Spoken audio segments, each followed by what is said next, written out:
Mas Edi, pertanyaan pertama apa? How do you make peace with yourself for being gay and Muslim? Oke, mungkin aku dulu ya. Ya. Baik. Jadi kalau baik kaku. maaf. Oke. Kalau saya kebetulan memang terlahir di keluarga Islam. Itu saya sendiri juga sekolah Islam, sekolah Katolik juga pernah. Pokoknya saya memang pokoknya terlahir di keluarga yang background yang Muslim ya. Jadi ya bisa dibilang bahwa saya termasuk mungkin kalau dikategorikan adalah gay Muslim. Dan ketika saya waktu kecil itu saya sadar saya gay itu umur 8 tahun. Dan waktu itu tentunya saya ya dalam kondisi sekolah ya. 8 tahun itu kelas berapa ya? SD ya pokoknya. Kelas 1 ya? Kelas 1. Ya, pokoknya aku ingat banget karena saya suka baca dan waktu itu saya betul-betul merasa bahwa kok kalau dari literatur dari bacaan apapun ini kok kayaknya ini gay nih. Kayaknya saya ini tidak suka dengan perempuan gitu. Dan waktu itu 8 tahun ya? Ya 8-9 tahun lah ya mungkin. Wow. Tapi maksudnya itu kan orang-orang pintar kayak penyadaran, gitu kan ya? Umur 8 tahun kayak gue tuh kayak karena mungkin suka cari tahu juga. Nah kemudian juga waktu itu di SMP setelah itu ada edukasi sex education. Dan pada saat itu seperti kita tahu memang kondisinya nggak sesensitif sekarang tentang LGBT ya. Jadi waktu itu dikasih tauin kalau biasa aja waktu itu yang ngajarin di depan gitu. Padahal sekolah saya SMP Katolik. Jadi di aula gitu dijelasin kalau tertarik dengan lawan jenis seperti kita ya pokoknya mereka ngomong gitu kan.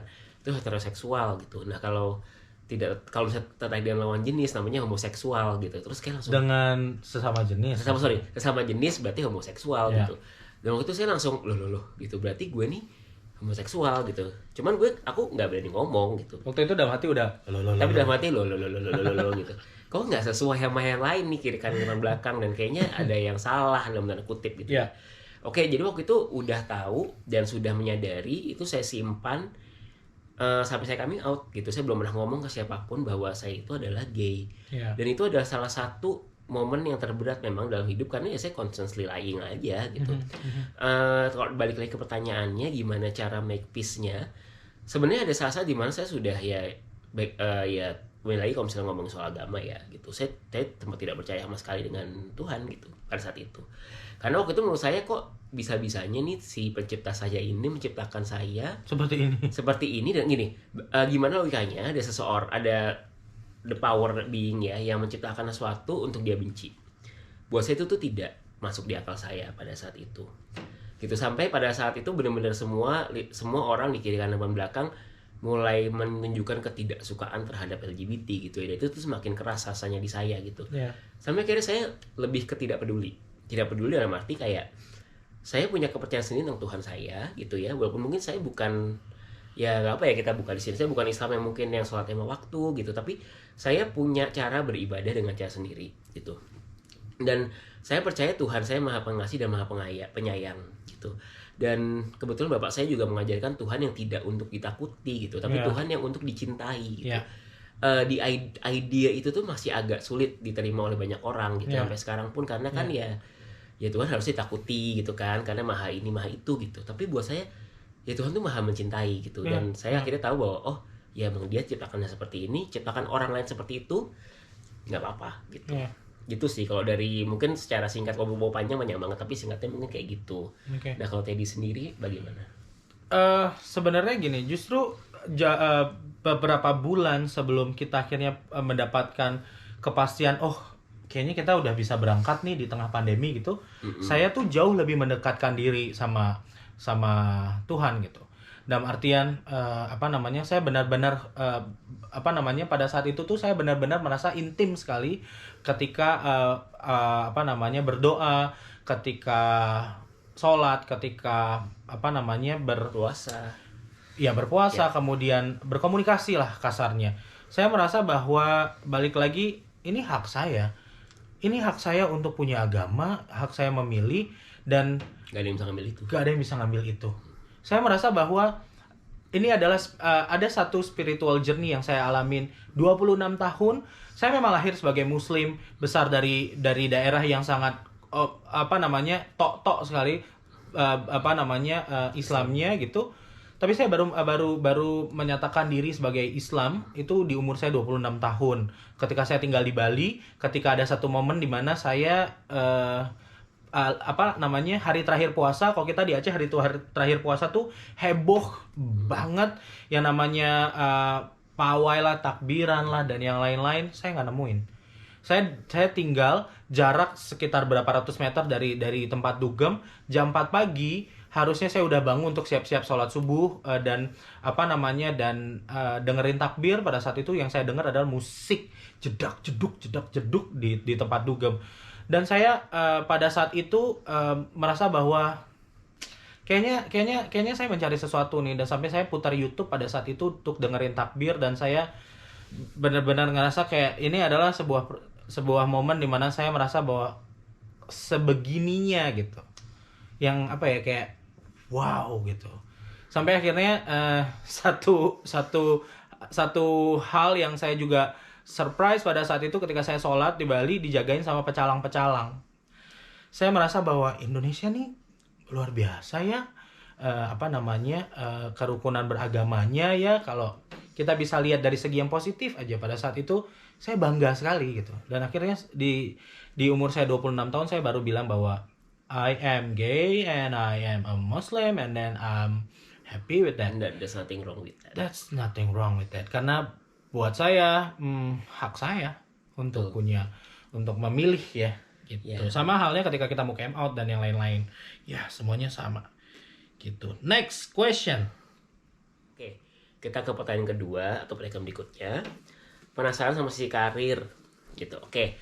Kalau misalnya ngomongin karir tadi ya alhamdulillah gitu ya.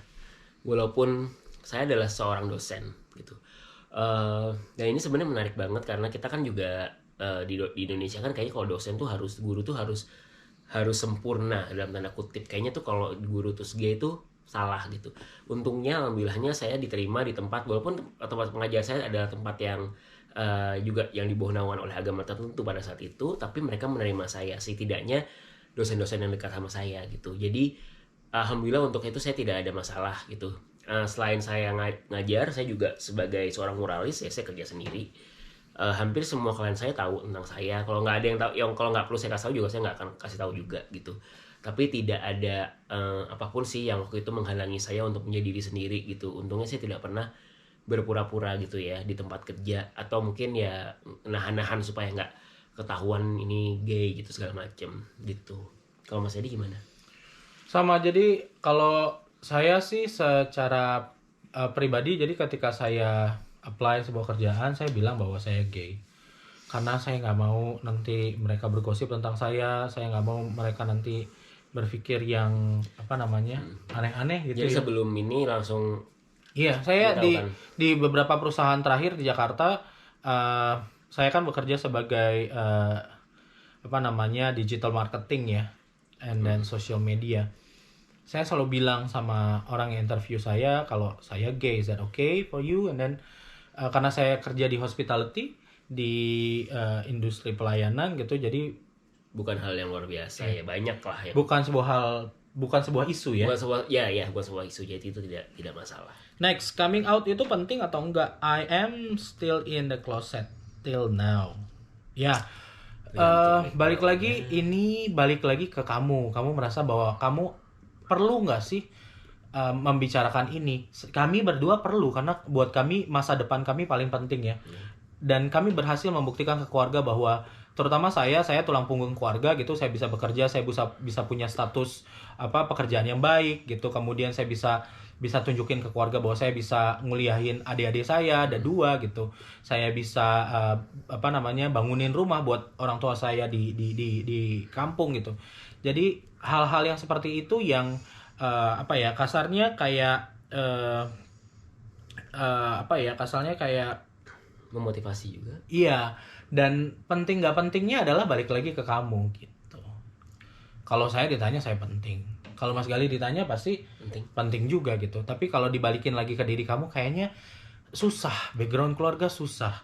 Kemudian banyak hal yang mungkin akan menghambat kamu. Cari teman aja, setidaknya ada yang tahu dan kamu nggak harus berpura-pura ketika kamu sedang berada di inner circle kamu. Gitu. Next, gimana ngasih kontra narasi untuk para kaum mabok agama, Kak? Kemudian juga ini ada pertanyaan yang sama, gimana cara membungkam komentator nyinyir? gitu. Kemudian ada pertanyaan tentang seberapa penting sih putusan untuk coming up ke keluarga, coming out maksudnya. Saya lagi memikirkan melakukan itu. Tadi kita juga udah jawab ya. Ini kita ke gimana cara membungkam komentator nyinyir, gimana ngasih kontra narasi ke kaum mabok agama. Mabok. Oke, sebenarnya sekarang kita harus tahu dulu kita lagi ada di mana, kita sebagai orang yang dari negara mana gitu. Ya kenyataannya di Indonesia namanya LGBTQ itu akan selalu jadi masalah gitu kan untuk saat ini. Mudah-mudahan untuk masa depan nanti enggak gitu. Dan kita tahu sendiri namanya netizen itu adalah orang-orang yang bersembunyi di balik handphone, di balik account untuk menyerang orang lain. Jadi kita bisa melihat betapa tidak pentingnya itu sebetulnya gitu. Nah, memang itu nggak gampang gitu. Ketika ada banyak sekali komen-komen tidak mengenakan datang masuk ke inbox kita dan kita harus baca, kita bisa baca, itu membuat kita menjadi sangat down. Cara yang paling gampang adalah ya dengan cara mencuekin. Ya cuekin, atau mungkin kalau misalnya kita perlu merasa klarifikasi silahkan. Tapi kalau saya pribadi cuekin aja gitu, selama kita tidak menyinggung orang lain atau nggak melakukan hal-hal yang negatif gitu ya. Apalagi tentang ketika kita jujur ke diri kita sendiri tentang orang yang kita sayang siapa segala macem, menurut saya tidak ada satupun argumen yang bisa ya mematahkan itu gitu. Karena toh kita tidak merugikan siapapun. Jadi emang harus latihan untuk punya kulit tebal, apa sih istilah itu? Ya harus tahan lah, harus tahan dan harus bisa cuek. Kalau saya sesimpel saya akan capture, kemudian saya akan block orangnya. Karena buat saya nggak penting. Saya secara pribadi ngefans sekali sama Jovi Adiguna. Dia pernah bilang di salah satu vlognya, dia bilang bahwa selagi itu mulut netizen nggak bisa bayarin bill gue, nggak usah dipeduliin. And then itu yang gue terapin ke diri gue, bahwa selagi netizen nggak bisa bayarin cicilan rumah gue di Aceh, kayak gitu. Kalau di komen-komen cuma kayak ya terus gitu, terus kayak lu mau bayarin handphone atau apa gitu. Dan bersyukurnya Instagram sekarang ada fitur dimana kalau kita blok, kita ngeblok gitu, kalau dia bikin account lagi dia nggak akan bisa lihat kita gitu. Thank you Instagram, semoga diikutin sama platform lain ya. Next, butuh berapa lama untuk dapetin full acceptance dari orang tua kalian? I don't know. Kalau ngomongin ke orang tua gue juga bertahun-tahun, semenjak gue came out di 2014, 2015 di nyokap gitu, ini 2022, ya sepanjang jalan ini pun sampai detik ini nyokap masih dalam adaptasi untuk menerima gitu, tapi saya yakin bahwa tidak ada satupun orang tua di dunia ini yang menyesal melahirkan kita gitu. Sebenarnya di idealnya adalah kita ketemu jalan tengah antara orang tua dan kita. Jadi nggak ada yang benar-benar murni kita yang menang gitu ya. Kita yang benar-benar pokoknya ibu bapak harus percaya, harus tahu saya itu siapa gitu. Dan orang tua juga jangan yang kayak pokoknya lo harus nikah sama aku ya, nikah sama cewek harus gini gitu tuh nggak. Jadi ada jalan tengahnya, tanpa kayak kita tetap tidak kehilangan diri kita ya, mereka tetap merasa bahwa oh ya udah ini emang anak gue segala macam. Tapi memang butuh waktu. Jadi waktu itu adalah kata kunci.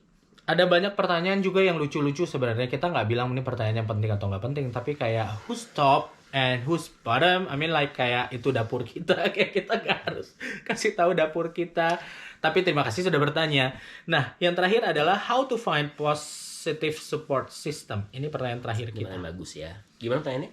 How to find positive support system.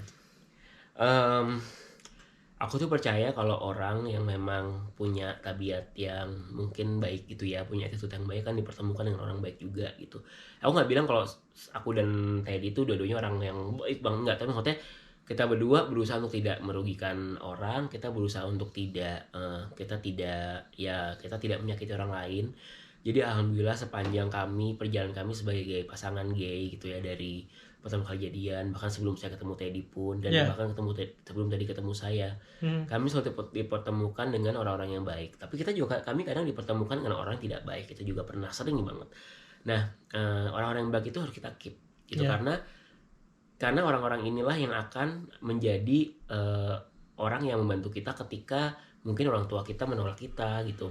Mungkin mereka menguatkan hanya dari segi kata-kata aja, mungkin mereka nggak terus kasih duit atau enggak, tapi kata-kata yang positif, kata-kata yang membantu itu jauh lebih baik daripada nggak ada sama sekali, atau bahkan ya daripada semua hal-hal jelek yang kadang masuk ke kepala kita setelah kita come out dan ibu bapak kita kayak nolak kita, itu kan sangat seram dan sangat sedih. Kita perlu memang teman-teman yang baik. Jadi mungkin teman-teman dari sekarang kalau menurut saya ya keep teman-teman yang baik dan mulai bisa jujur pelan-pelan sama teman-teman yang sekiranya bisa menerima gitu. Kalau menurut saya begitu mereka tidak bisa menerima, ya berarti mereka bukan teman yang baik. Ya, sama satu hal lagi, saya percaya bahwa orang baik akan dipertemukan dengan orang baik gitu. Dalam artian kalau kamu energinya positif, pasti akan bertemu dengan orang-orang yang energinya positif. Balik lagi ke hal yang serupa, kalau kamu energinya negatif, akan ketemu dengan circle yang sama ya, negatif juga. Jadi balik lagi, kamu memposisikan diri kamu ke bagian mana gitu. Kalau buat saya selalu percaya bahwa keluarga saya tuh sebenarnya sahabat-sahabat saya gitu. Karena saya tidak suka bergaul dengan keluarga dalam kategori keluarga sesungguhnya Keluarga gitu. besar. Saya lebih suka bergaul dengan sahabat-sahabat saya lebih suka spend time dengan mereka karena buat saya mereka jauh lebih tulus dan mereka jauh lebih bertanya bahwa kamu bisa atau tidak, atau ketika saya bertanya ini bagus atau tidak untuk saya, mereka akan jawab yang sebenar-benarnya gitu. Jadi buat kita untuk menutup sesi coming out story ini, ketika kamu sudah siap, lakukan. Ketika kamu belum siap, kamu cari saja siapa yang kamu bisa percaya untuk setidaknya kasihin atau kasih clue ke mereka bahwa Ya, kita bisa ya. I'm gay gitu atau apa kayak gitu. itu kayaknya gay deh menurut lo gimana gitu. Kita bisa tahu nih orang nih kira-kira gimana. Iya. Kalau misalnya memang kita sudah come out, kita sudah berusaha itu dan dia masih kayak nggak mungkin deh gue ketemu sama orang kayak gitu, ya mungkin dia bukan orang yang tepat buat kita. Iya. Jadi satu hal yang kita percaya bahwa tidak akan pernah ada satu hal pun yang bisa mengalahkan kejujuran. Jadi once kamu jujur sama hidup kamu jujur dengan apa yang kamu sudah terima dari Tuhan, itu akan membuat kamu jalannya kayak lebih ringan, ya. Terima kasih banyak sudah nonton vlog kita. Sampai ketemu di vlog berikutnya. Iya, kasih tema-tema kita berikutnya, kasih tahu kita mau bahas apa, boleh DM kita, boleh kasih tahu kita. Jangan lupa untuk subscribe, dan like dan komen, atau follow kita punya Instagram Galih Wismoyo dan tadi Wismoyo. Jangan lupa untuk banyak ya like, comment, subscribe dan yang lainnya. Bye bye.